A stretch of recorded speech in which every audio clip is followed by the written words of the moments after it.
Математика сабағымызды бастайық.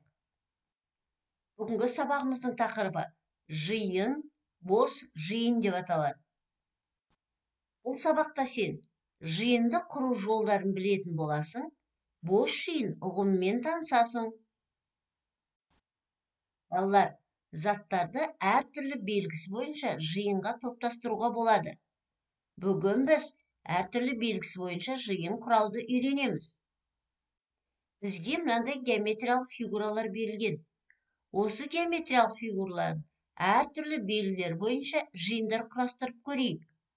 Бірінші пішіні бойынша құрастырайық. Қандай жиындар шығуы мүмкін? Айтасыңдар балалар, бізде пішіні бойынша 3 жиын шығады. Бірінші үшбұрыш пішінді фигуралар жиыны, екінші шаршы пішінді фигуралар жиыны, үшінші дөңгелек пішінді фигуралар жиыны. Енді осы фигураларды түсі бойынша құрастырып көрейік. Түсі бізге балалар 3 түрлі жиын құрауға болады екен.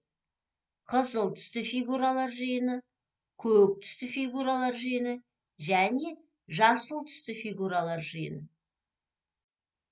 Енді көлемі бойынша қандай жиындар құрастыруға болады екен?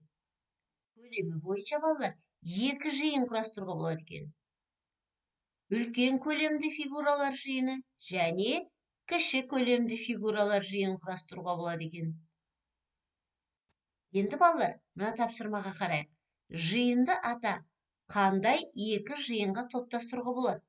Бізге балалар қызыл түсті заттар жиыны берілген. Енді осыдан қандай 2 жиын құрастыруға болады? Дұрыс айтасыңдар балалар. Дөңгелек пішінді заттар жиыны менен шаршы пішінді заттар жиынын құрастыруға болады екен. Енді бізге берілген заттардан 2 жиын құрастыруымыз керек, яғни жидектер мен көкөністер. Қане құрастырып көрейік.